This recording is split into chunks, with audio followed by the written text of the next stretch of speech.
Hey guys, Jeremy here, KJ7IAZ, and today we're going to talk about chokes. And hopefully this helps you decide which one to build or buy for your specific application. So stay tuned.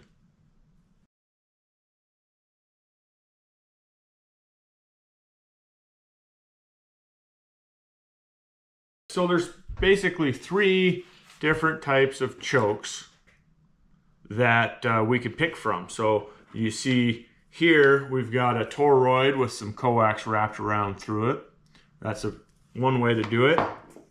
And then we've also got one that we can build with these beads, and they just slide on and you stack them on and then secure them with either some tape or some heat shrink. And then we've also got where you just have like a coil of coax around something or just through the air, and that's what I've got kind of here. I've got this set up so I can kind of experiment with it here for this video, but it's just a little plastic bucket. These are made with PVC or just in the air. I've done them both ways and had some interesting results, and seems like sometimes they work and sometimes they don't, and we're actually going to show you why on this now since I've learned more. And by the end of this, I'm going to make a decision on which one I want to build and then do a video on how to build that one. It'll be kind of a part two. So if you haven't subscribed yet, go ahead and hit that subscribe button so you don't miss that when it comes. Otherwise, let's go over what we're going to do for an experiment. So what we want to do is we want to just kind of record as we progress through the steps. And what I want to do is I'm going to start with the easiest one to build first. That's going to be it's the ugly choke, just the air choke with coax wrapped around it. We'll start with that one, and because that one there is probably one of the first ones you see anybody ever build. And you know, it used to be pretty easy. It's so easy to just throw some coax up, circle it up, and call it good. But I'll show you why you might not want to do that too, and you'll see on the results here. So what we're going to do is we're going to just kind of document as we go along the way. Kind of like to do this to kind of show some of my experimental techniques or whatnot that you guys can maybe adopt if you would like, or change for your own usage, or give me advice if you think or see something that you'd like to see different. But what I want to do is I want to do a few different frequencies of interest, probably like just for round numbers, 4 megahertz, and we want to do 7, and then 14, and then maybe we'll call it 28, 50, and 145, and we'll just use kind of a close approximation. What we're going to do is we're going to hook the nano VNA up, and we'll take a measurement and then record it, and then each turn we'll do 1 turn, we'll do 3, 5, and 7, and see how the difference lines up on this. I'll show you our test setup here. We've got the nano VNA. We're gonna go through that and kind of get that calibrated or whatnot and get it ready to go. And then I just got they go from the port 1 and port 2, and we're going to use both of those. I just got alligator clips on these, just the SMA up to alligator clips. And what we'll do is first thing we'll do is we'll clamp the 2 shields on these together. And then what we're going to do is we're going to take and just get on the shield for both of these. I think this is going to work better in here. And then on the other end we'll do the shield too. And this is just a little contraption I'd made up for something else, but it'll work really good for this too. So then once we have that, we'll take this off of here. So what we're going to do is we're going to just do 1 wrap around, and we'll take our measurement, and then we'll do our 3, and then our 5, and our 7, and I'll show you along the way what we end up with. All right, so what we've got here is we've just got it zeroed out. We've calibrated it is just the through. That's all we've done. And we're going to hook the one side up to here The other one will have to come on and off a little bit.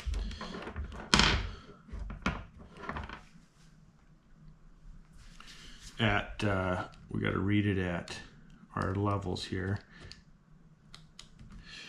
So about 4, we're at 0.26. And then at 7, we're just using the closest thing that it gets us to that because of the spacing between the channels there. We're at 0.28. You'll see this get more dramatic. 14. We'll do that 13.9 number. That's 0.26. And then 28.50. And then I'm not going to do the 145 that I wrote down for now. So I don't know. Let's see, we're on 28. This is going to be kind of a funny reading because that's right where that dip is. If I kind of get away from it, it's showing negative 5.5. 5.5, and then we'll go over here to 50.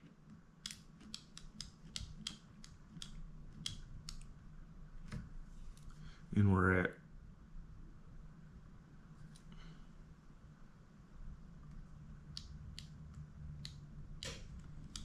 essentially 0 there. So and then we'll go ahead and we're going to do another, we'll go to 3 wraps. So we'll add 2 wraps to this.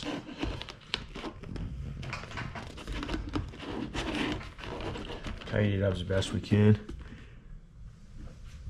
And now you actually see some dramatic results there. Here, and I'll try to hold this steady for a second.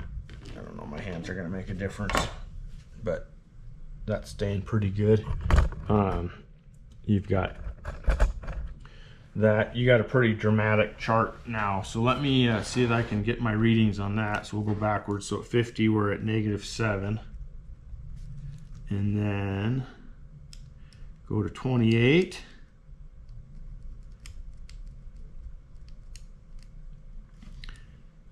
If I get kind of away, that's showing a -15, but I think that's kind of an anomaly. And then we'll go to 14.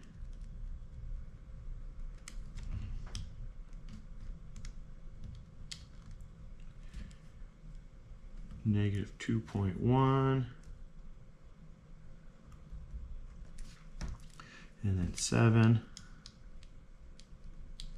And again, this isn't exact science. It's just to demonstrate. This is 2.2. This is just to demonstrate the differences between the ones and why you would choose one over the other. And you'll see by the end of this. My forward is 1.85.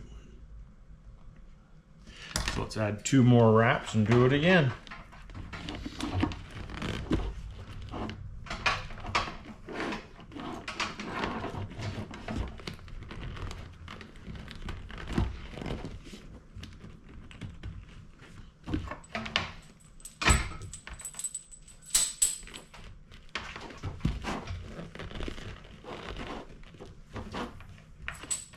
Now, if I was making this, I would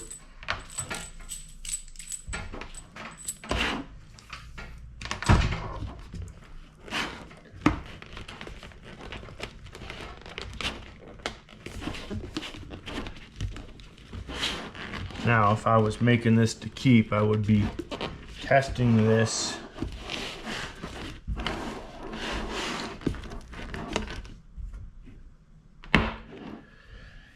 putting some tape on it, holding it nice, kind of so it's actually built up.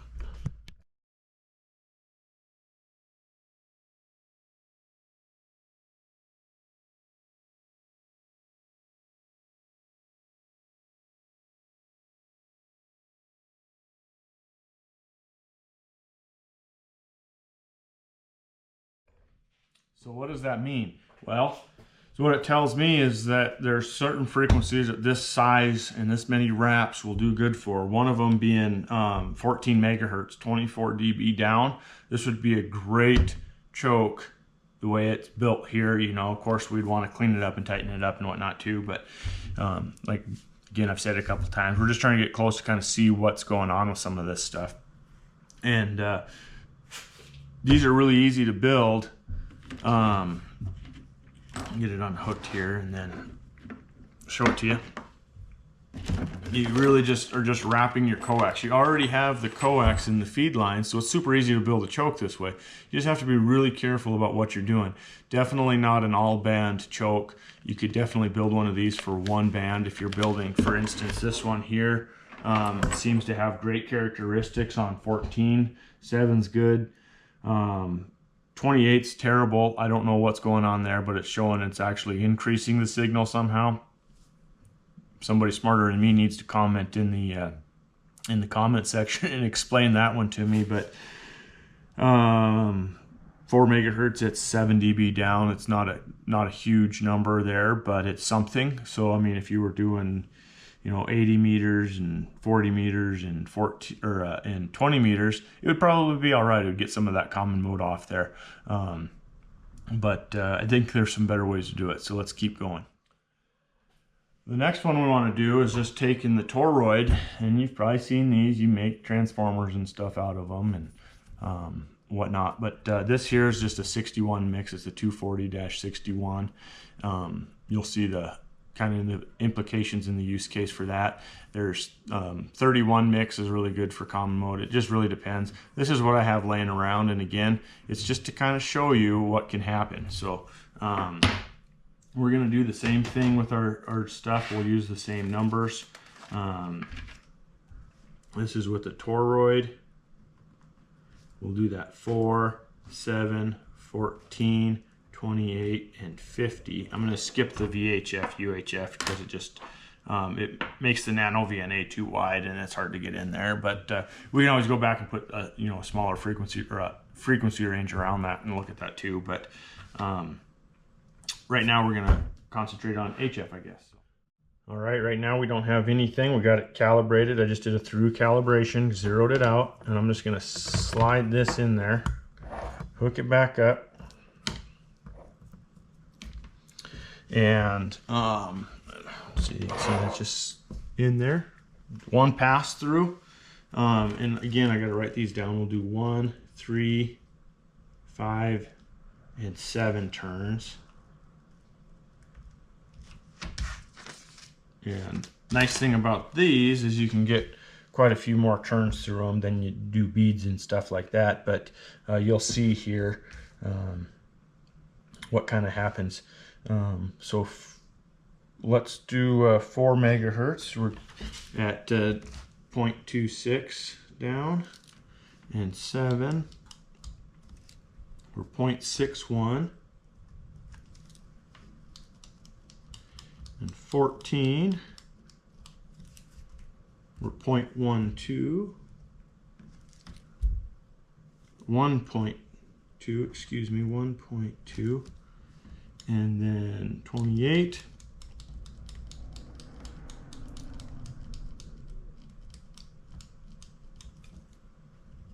1.7, and 50,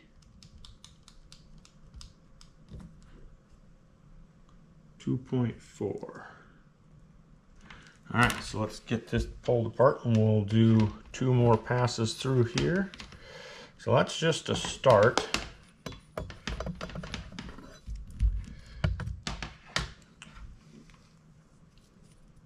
And anytime you're doing toroid work, you count the pass that goes through the inside. So 1, 2, 3. And let this settle. We're going to get this clipped together again.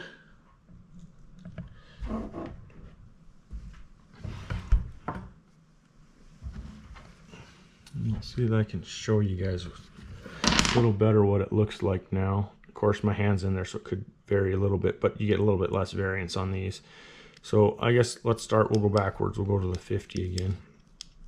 Starting to see some dip there, which is really good. That's what you want to see when the common mode current's going across that shield and creating, you know, whatever it's doing in the process of getting into your shack or your radio and whatnot.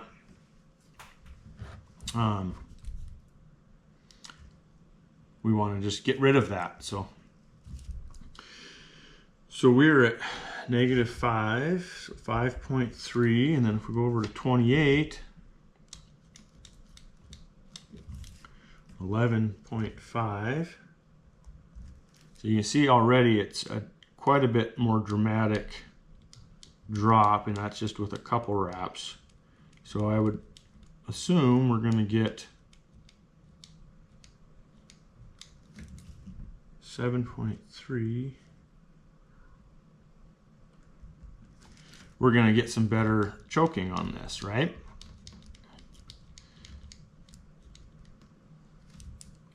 I'll call that 4. And then we'll call that 2. So we're already seeing that middle of it is of course, as soon as I grab it, it goes away. Let me see if I can get a shot of it this way here.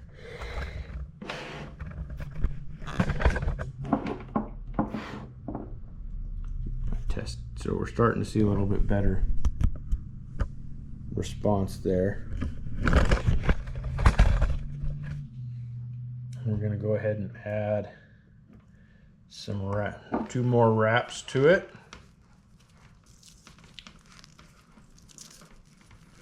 Now we got a total of 5 wraps.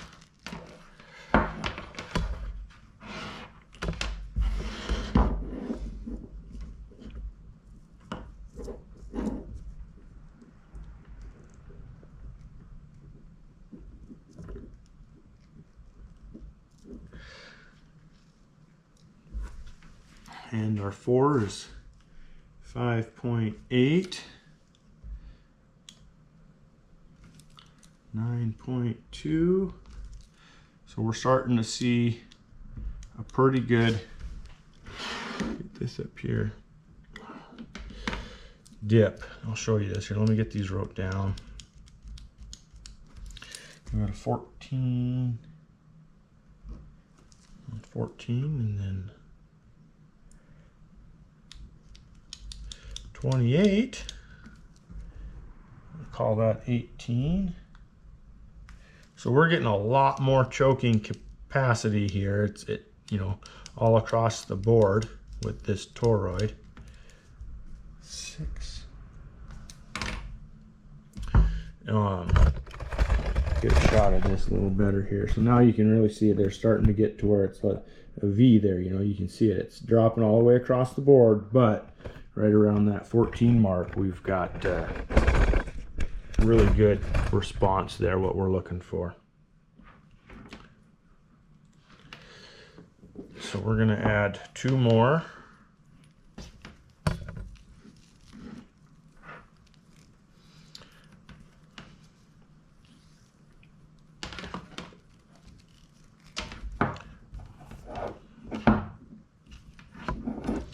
Now we've got a total of 7 on there.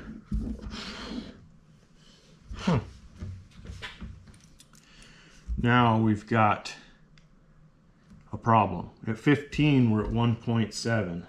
We just went the opposite direction on 50. Show you this. Again, see how that, it's getting tighter and deeper down here, but up here it just went the wrong direction. You're starting to get, with all the wraps, the coax is creating a capacitor, and you're creating a tuned circuit and screwing up your whole plan.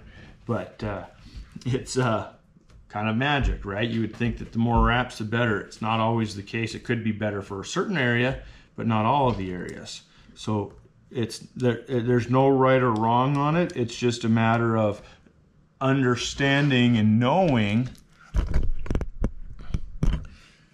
It's just about knowing what is actually going on, so that you can make your projects and stuff going. So that's what's kind of fun about all these little experiments and stuff in ham radio, is that once you understand some of the concepts, once you start seeing problems or something doesn't quite go as expected, you kind of have a baseline of where you can start troubleshooting at.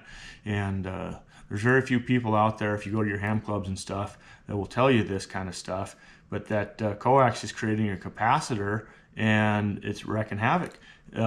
You'd think that the more wraps you put on your toroid, the deeper it's going to go, but it's not the case. There is a diminishing return at different frequencies. So depending on what you're building certain things for, and your different mixes are going to do different things too. So heed caution, get some test equipment. When you build a choke, test it. If you can borrow a nano VNA or some higher end equipment from somebody, do it and build it specifically for your application, because it does make a difference. Let's go ahead and just see. I got my data for this.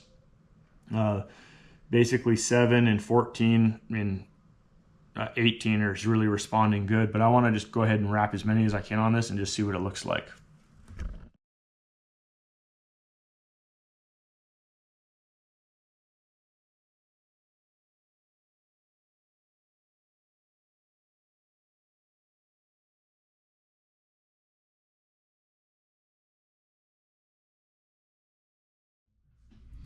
So there we have 12. Let me show you this real quick. 12, that peak has moved down to 14, and you're like 48 dB here. Let me pull that back up. Whoa. It's always fun and interesting trying to video this stuff and do stuff, but at 14 we're 50 dB down. Of course, let me get my hand out of there. 45, 46 dB down. So that's a lot of choking. That is an immense amount. If you have a half wave or something for POTA and you're getting some common mode back into your computer for logging or anything like that, 61 mix, 12 wraps should solve that on 20 meters. So it's doing a really good job. Now 50 is, let me just pop it over there. It's showing as, when I go to that 50 mark, we're 4, when I let go and stuff, it's 4 dB down. So it's hardly, it's barely choking any. It's doing a little bit, but it's barely choking at that point, which it's it inversed.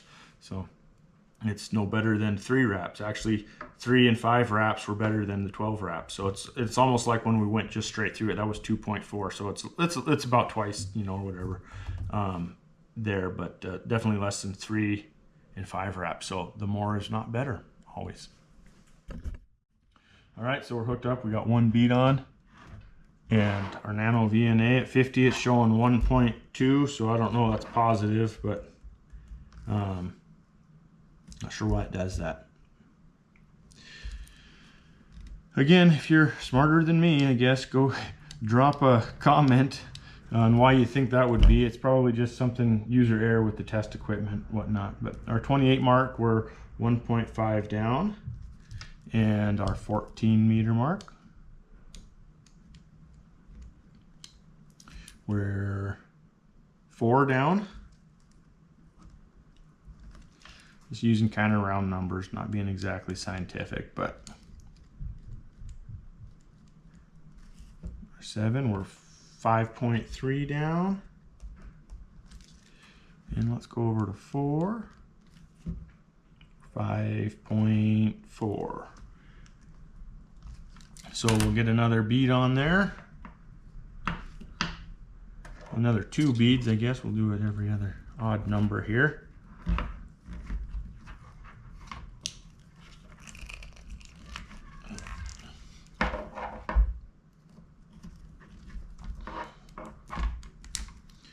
Okay, so we got 3.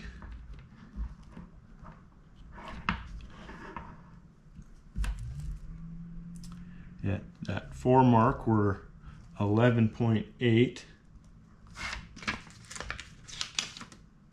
which is, it seems like more, but it's because of the different mixes. But you'll see the difference here. So no, we're gonna call that 12 down. And when we get up here to 14, we are 10.8 and 28.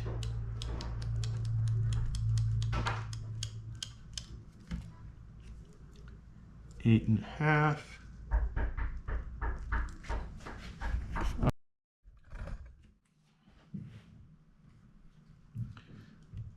And run up here to 50. And we're 4.8 down, so. And then I'll show you this too in contrast to some of the other stuff. Nice kind of just flat curve going down, you know, it's just every time I add some more, it's dropping down. So let's just keep going here. Let's put on 2 more beads.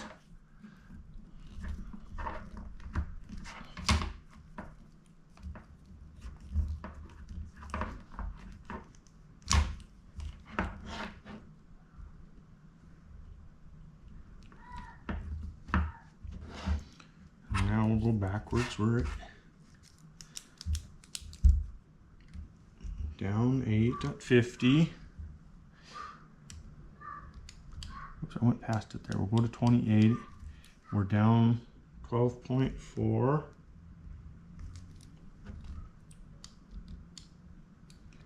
And at 14, we are at 14.7 down.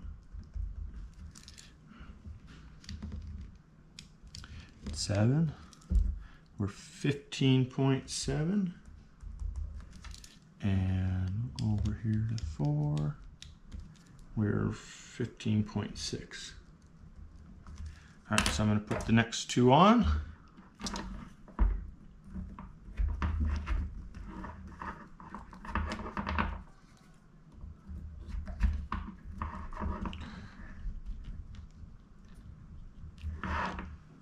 And do our final round, 18.1.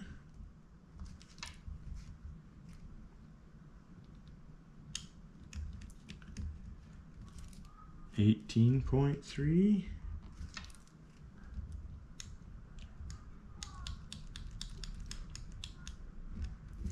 17.4.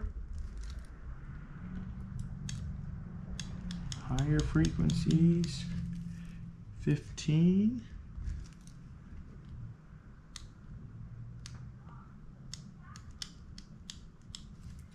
And 10. So, I'll show you this again. We're not getting any of that silliness. Oops, let's get this in there. Of course, I'm touching it now. Let me get this other hand. So, we basically have, whoa, that really helped. Of course, while I'm touching it, it's moving around and stuff too, but it's a nice broadband common mode choke. It's choking all the way from basically 3, probably lower 2 is good too, but the whole range is getting choked. So it doesn't matter which band. So multi-banded. Now it's not going as deep. Now, if you remember on this guy, it was going a lot deeper on 14. Way better on 14, but way worse on the higher band. So if you're